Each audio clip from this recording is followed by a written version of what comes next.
नमस्कार, पुन्हा एका नवीन व्हिडिओमध्ये तुम्हा सगळ्यांचं खूप खूप खूप मनापासून स्वागत। तर आज आपण स्वादिष्ट अशी तांदळाची खीर कशी बनवायची त्याची रेसिपी बघणार आहोत। तर चला लगेचच रेसिपीला सुरुवात करूयात। तर मी इथे 3 चमचे तांदूळ स्वच्छ धुवून घेतलेत, अर्धा लिटर दूध घेतले। आता हे तांदूळ आपण वाटून घेणार आहोत। तर इथे मी पाव ग्लास पाणी घालते त्याच्यामध्ये वाटायला, जास्त पाणी नाही घालायचं। तर हे वाडा कोलप तांदूळ आहे, तुम्ही तुमच्या ठेवणीतला कोणताही तांदूळ वापरू शकता। आता हे आपण ओबडधोबड रवा टेक्स्चरमध्ये वाटून घेणार आहोत। तर तोपर्यंत आपण दूध उकळायला ठेवूयात। तर इथे दूध उकळलेलं आहे। आता आपण जे वाटलेले तांदूळ आहेत ते त्याच्यामध्ये घालून घेणार आहोत। तर बघा, असं रवा टेक्स्चर ठेवायचं, एकदम बारीक पेस्ट नाही करायची त्याची।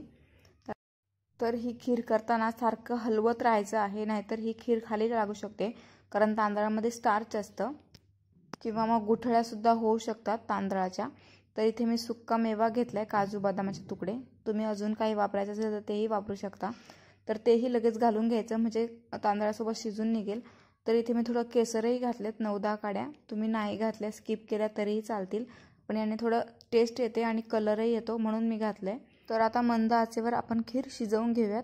तर बघा, 8 ते 10 मिनिट मी इथे खीर व्यवस्थित मंद आचेवर शिजवून घेतली आहे। आता ह्या स्टेपला आपल्याला साखर घालायची आहे।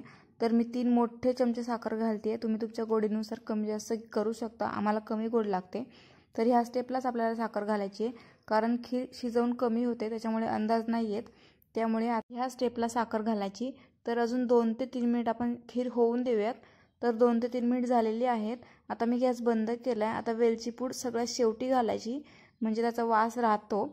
आणि तुम्ही ह्या स्टेपला 2 चमचे तुपही घालू शकता साजूक, मी स्किप केलंय। तर ही खीर आत्ता तुम्हाला जरी थोडी पातळ वाटत असेल तरी जसा वेळ जातो तशी ती आपोआप घट्ट होत जाते। तर आपली खीर तयार आहे। तर पुन्हा भेटूया एका नवीन व्हिडिओमध्ये, तोपर्यंत खुश रहा।